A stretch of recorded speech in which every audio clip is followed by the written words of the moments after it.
The Broncos have one of the most athletic and explosive groups of edge rushers in the NFL. I did a video on Baron Browning last year, but today we're going to break down Nik Bonitto, who was extremely productive in his second year. After a slow start to his rookie season, in 2023 he had 47 pressures and 9 sacks. He led Broncos defenders with a 13% pass rush win rate, and his bend and first step explosiveness makes him an overwhelming speed rusher. He had a 1.53 10-yard split, which is 98th percentile for edge rushers. All of the other movement drills were above 50th percentile, and that results in some extremely quick wins where he can just beat tackles to their set points and bend around the corner unobstructed. Right here, he flashes his hands at the tackle to draw out his punch, get him to lean forward, and then he rips underneath the outside arm. He bends around the corner. He's able to just get his hand on the ball as DTR is loading up to throw, and he forces an incompletion. I really like this 3-play sequence from the Washington game. This is the second drive of the first quarter. First play, he tries a double swipe, doesn't cleanly defeat the outside hand, but good job flattening at the top of the rush. Because he's turning the corner at such a flat angle, that forces Sam Howell to step up into the pocket, into the pressure, and he takes a sack. Next play was probably his best rep of the season. He uses a ghost move where he's going to flash the inside hand. That makes the tackle think he's going with a long arm, so he starts to get ready to counter that power rush, but that causes him to stop his feet, give a short corner. Bonito dips around the edge, makes himself a small target for Charles Leno to punch, and then he wraps up and gets his first sack of the season. And then the next play, he starts out attacking the outside half of the tackle. You can see he's selling this double swipe, how he's got both hands kind of grouped together, swinging back and forth. That influences Leno to kind of overset, open up the B gap, and Nik Bonitto swims inside and gets a quarterback hit. One thing I will say about Nik Bonitto as a speed rusher is he's got to become more precise, finishing at the top of the rush, getting sacks without risking getting his hands on the face mask. This play against the Jets, he's going to stab rip around the outside, quick two-hand punch down the middle, and then he disengages once the tackle overextends and bends around the edge. But when he comes in for this sack, you can see he kind of side swipes Zach Wilson's helmet. It doesn't get called for a penalty, and it's hard to tell for sure from the back angle, but this was a consistent enough issue that I think it's worth mentioning. A lot of his best reps were perfect for the first 90% of the play, and then when it comes to finishing the sacks, he just isn't as precise with his hands. This play against the Raiders, it's an extremely wide alignment, so he doesn't really need to use a pass rushing move here. It's just a foot race, but when he reaches out for the sack, he's just way too high with his hands. Another one that's kind of difficult to tell from the back angle, I'll put this in slow motion. I think he actually reaches across and gets like the opposite shoulder pad, but the initial contact kind of causes his helmet to ricochet and make it look like a face mask. So this one's probably legal, but definitely right on the edge. And then this play against the Commanders actually was called a penalty. Again, he's going to flash, two-hand stab, get the tackle to lean forward and get off balance. He rips around the outside, flattens at the top of the rush. Sam Howell steps up into the pocket, and Bonito tries to bring him down by the face mask. So he's just got to get lower with his hands when it comes to finishing the play, but he has all the traits and most of the skills to be a dominant speed rusher. A few years ago, I was in school studying engineering, and I just wasn't excited about doing that every day for the rest of my life. And I decided to start this YouTube channel and make the jump to covering sports full time, and it was one of the best decisions I've ever made. And today's video is sponsored by Southern New Hampshire University's online sports management program, which lets you turn your passion for sports into a degree. Their programs are led by faculty with real-world experience, giving you the unique chance to learn from professionals and graduates, all while building connections in the industry. So if you're wanting to get your foot in the door in the sports world, go to snhu.edu/A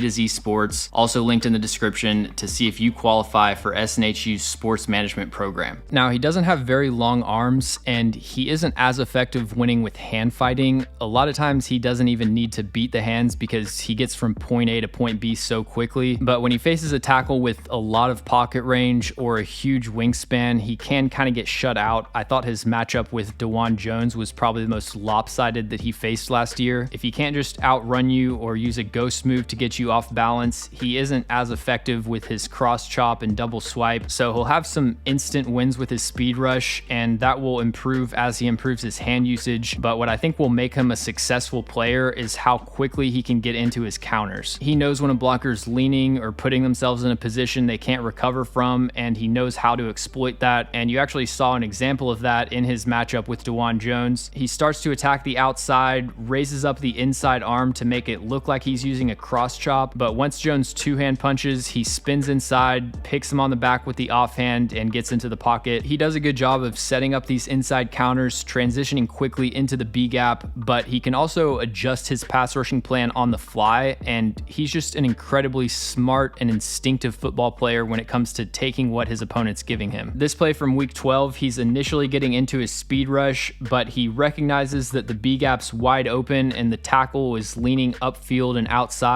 so he spins out of the speed rip and closes in on the pocket for an easy sack. Right here, he's lined up over Dion Dawkins. He gets chip help from James Cook, which kind of launches him into the B gap, but he takes that as an opportunity to set up the outside spin. He plants the inside foot. Dion Dawkins tries to recover inside. Bonito spins outside and Dawkins can't mirror him, and then Josh Allen has pressure in his face, ends up throwing an interception to Fabian Moreau. I can never know for sure exactly what's going through Josh Allen's head, but I'm pretty sure he wouldn't have thrown this if Nik Bonitto wasn't pressuring him. And then he actually had a very similar play on his 2022 tape against the Jags. The Broncos are running an ET stunt. Nik Bonitto's the penetrator, so he's the first player on the stunt. He slants through the B gap. Cam Robinson's recovering inside, but you can see his hips are fully turned towards the opposite sideline. So Bonito takes that as an opportunity to counter back outside with the spin. He knows that Cam Robinson isn't going to be able to flip his hips and recover back in that direction, and he gets the strip sack on Trevor Lawrence, but the Jags end up recovering it. But you also see this instinctive playmaking ability in other phases. Right here, the Raiders are running crack toss. So from off the picture, Jacoby Myers is going to try to crack block Nik Bonitto, pin him to the backside. Ideally, from the offensive standpoint, this front side edge rusher is just going to accelerate upfield and be completely oblivious of the incoming crack block. But Bonito keys the play. I'm sure he sees the block from his peripheral, but he understands because they're getting into a toss, there's going to be a block coming from that side. So he spins out of the block. Also a good job by Alex Singleton to outpace this block from Colton Miller, and they close in for the tackle. And then this play against the Chiefs, I watched this so many times to try to figure out how the players identified this. I even went back to the broadcast to see if somebody was calling out screen or something. I didn't hear anything, but my best guess is that they're running kind of a flush stunt with Alex Singleton looping around the outside and the edge and the 3-tech slanting inside. That's really the only explanation for why Singleton would be in on this play so early. But from Bonito's standpoint, he crosses the left tackle's face. I'm going to slow this down frame by frame so you can see what's going on. Once he starts to enter the B gap, he sees Isaiah Pacheco plant his inside foot and start to release on this screen route, and he has immediate play recognition to spin out of the stunt,